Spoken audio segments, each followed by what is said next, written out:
Hvala lepa za besedo. Sam bi rad povezal ti dve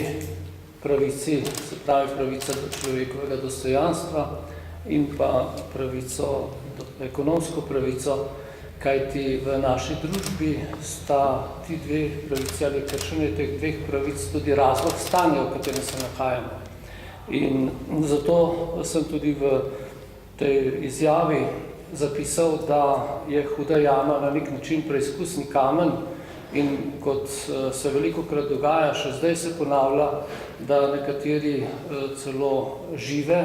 pošiljajo v Hudo jamo, da je to drugorazredna tema in podobno, kar kaže, da tisto, kar se je zgodilo prvi dan odkritja Hude jame, da je vsa Slovenija onemela, gre na nek način v pozabo in mislim, da je to naša dolžnost, da to spet kličemo v osebno in javno zavest, da je spoštovanje vsakega človeka temelj našega življenja in tudi naše prihodne družbe. Posebej, ker sem tudi član oziroma predsednik Združenja Združenja obliki sprave, bi rad izpostavil, da je sprava, to pa pomeni sprava s pokojnimi, kar vključuje njihov dostojen pokop, pa tudi potem sprava med nami, nujen pogoj našega bodočega sodelovanja in s tem tudi blaginje naše družbe.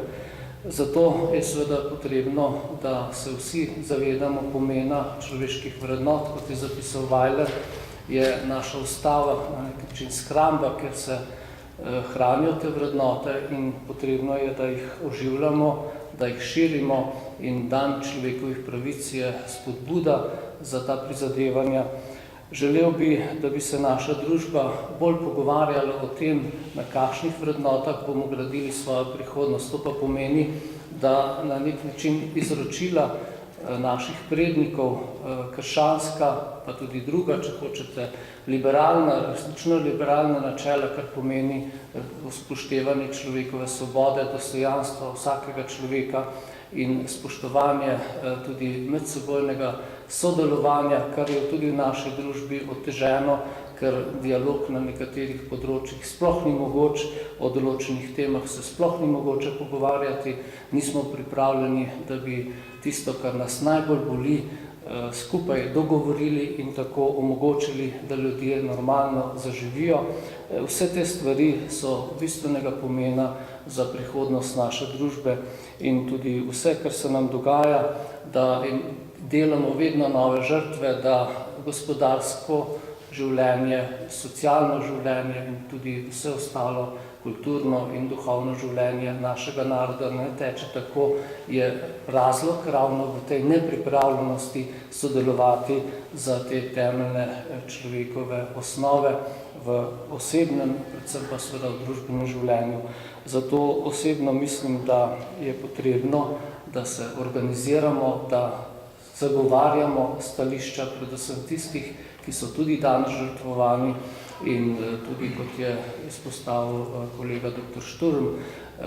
te ekonomske pravice je potrebno zagotavljati tako, da bodo vsi imeli enake možnosti, ne pa da se enostavno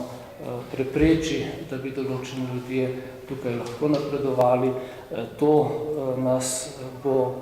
lahko samo rešilo in podlaga za to pa je seveda pripravljenost za sodelovanje, za spravo, za pogovor in tega pogovora si v naši družbi želimo in zato kličemo tudi tistim, ki so odgovorni, da to na vseh nivojih omogočajo in se zahvaljujem tudi vam, spoštovane novinarke in novinarji, da to posredujete naši javnosti, kajti vi ste zelo pomemben